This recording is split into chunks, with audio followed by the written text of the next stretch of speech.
but do I have to make the live service game that is completely unlike any of the other kinds of games that anyone in my organization has ever made before? Let's say I want to go, Mm. if we're looking, 10 years ago, crap, battle royales are coming out. I want a battle royale. If I don't have a single first-person shooter or third-person shooter like team at my company, like maybe that's just an opportunity I got to let go. Maybe I got to understand, like, okay, there's probably some firm out there that's better positioned to take advantage of that opportunity than I am. Maybe I'll go chase the next idea. I don't think, I'm not convinced that sort of, gosh, I'm spending a lot of time in this podcast talking about decisions that other people should make. But what I should say is, like, what I try to do as a product person, as someone who sort of is in charge of resources that are allocated in the organization to go out there and find some new value, is I try to make the case that, like, hey, yeah, I don't have a team that's going to go make a credible challenger to Fortnite, because me and my team have never tried to make a third-person shooter before. But hey, we have this interesting capability. Maybe this interesting capability can be leveraged in a live service context to extract some new value. Do you want to give that a shot? That's a little bit closer for me and my team, and maybe we can get there and find something new and interesting. Are you interested in that? And I try to make the argument as compelling as possible to folks to sort of like cross that distance for them, because that can be that can require some squinting and some legitimate skepticism, I think. But I think it's the conversation's worth having.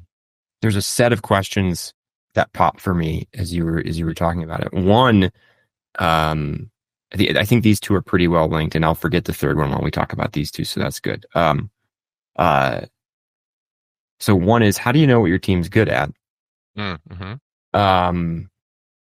Because you described an experience, like your experience is, well, we've been working together for a long time. Not everybody has that. Maybe I've just brought some people together, or maybe we're being put together by the company, and we're worried that we're misaligned, or whatever it is. And the second one is related, and we can take these in sequence or together.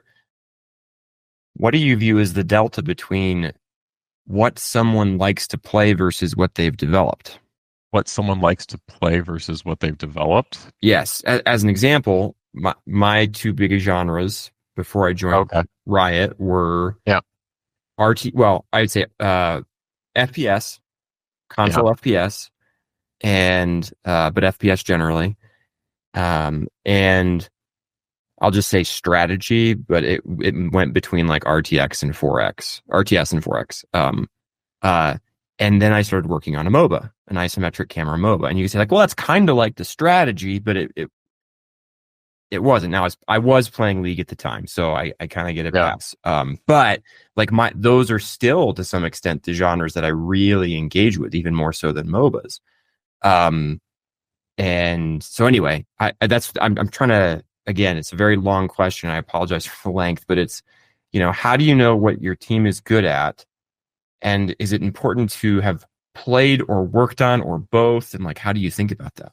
Yeah. So I think that's a great question. I can describe my path. My path was as a player who loved a certain kind of game. Let's use fighting games. As a player who loves a certain kind of game, I spent a lot of time trying to understand those games really deeply, as a player, first and foremost. And through that exploration, I think developed a sufficient level of understanding where me explaining what I think or what I perceive fighting games to be about and writing sort of like guides and useful tips on how to play them was worth something. And then I parlayed that sort of like insight and perspective into a design job, and my first several design jobs were all working on, if not fighting games, very fighting adjacent kind of experiences. So, I mean, my first project literally was a fighting game, but then I was working on like wrestling games and worked on the Ultimate Fighting Championship series for a while. And it was all sort of iterative steps from a sort of like core base of knowledge that I had like a lot of comfort and familiarity with. And then over time, I was able to kind of extrapolate or abstract a lot of those concepts and apply them to different different experiences. I worked on League as well. And I kind of encourage a similar path for teams. Like I Mm. don't think I would make a fighting game today. As a matter of fact, I would many people that I love dearly work on fighting games today, but I don't think I could make a compelling argument to an organization for why I should assemble a team to make the next great fighting game, because I just don't see the market. Like, just being absolutely candid, I'm Yeah, not yeah. sure that the market is really there for a new and amazing fighting game. And that's my kind of like responsibility as a product person. I'd say, well, despite the fact that maybe I could assemble one of the best fighting game making teams in the world, I'm not sure if anyone would show up to play the game, and so I'm just not Hmm. going to do that. So Hmm. I think there is a level of kind of like responsibility that I have to just spend money wisely. But that iterative path of knowledge and being able to take that experience and begin to abstract it to more and more relevant experiences. And by relevant, I just mean experiences that players would be interested in playing. I think is really important for teams. It's really important for me. Um, a lifetime spent understanding fighting games has also given me, I think, a really strong foundational understanding of PvP and Hmm. why people play PvP and what makes Hmm. PvP really interesting and important and meaningful and complex and interesting. And so, while I wouldn't necessarily go out and pitch or raise money to make the next great fighting game, I think there are a lot of really cool and interesting new PvP experiences that should exist, that I've developed like really strong opinions on and think I could build like really awesome teams to make. That makes sense. I appreciate I do appreciate the sort of the description of your journey as like this may be a path. I recently finished Play Nice by Jason Schreier, which I think is a good book and it's worth a read. And having spent, we overlapped heavily at Riot. Um, there was a lot in there that was surprisingly similar between the two companies, or perhaps not surprisingly similar. I don't know.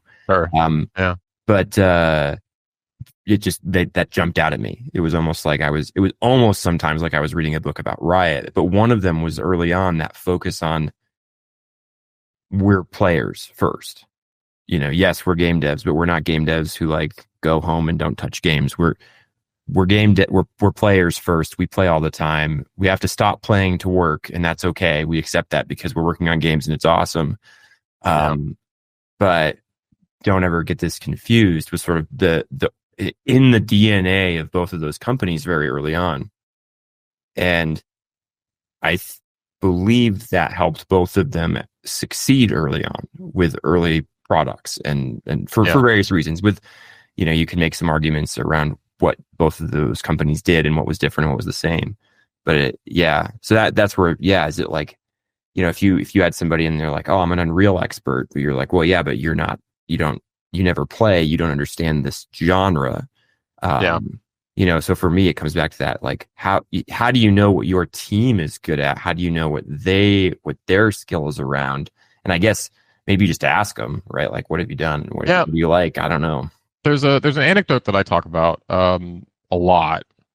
When I first worked on the Ultimate Fighting Championship series, actually, um, I hated the Ultimate Fighting Championship. Like, uh, I only applied for that job because, again, this was fairly early in my career, and I viewed it as an opportunity to apply fighting game mechanics and principles in this different context. So THQ at Mhm. the time had the very successful wrestling franchise, and they were known for that franchise. And the series kind of offered a simulation of wrestling as experienced as a TV show, which I thought was really interesting. And the Mhm. video game did a lot to really make you feel like the product you were engaging with in the game was the product that you engaged with as a TV viewer. Um, when I started working on the UFC, like I said, I definitely bought in to all of the, I guess, the propaganda, the negative propaganda around the UFC as sort of like human cockfighting and being like somewhat like a brainless, kind of like thoughtless blood sport. There's this really famous image of like this, drunken guy at one of the fights. He's got like "just bleed" written on his forehead, and he's sort of like flexing drunkenly at the screen. And that was definitely my image of the Ultimate Fighting Championship. And um, what I had to do as a designer, because I started as just a combat designer on that video game, but what I needed to be able to do to be successful on that game was understand, well, why does anyone love the Ultimate Fighting Championship? I had to Mm-hmm. start with that question because I wanted people to love the game that I was going to make for them. And I don't think I could have been successful in that having this sort of like negative opinion or this disdainful opinion of like the sport or the people who enjoy it.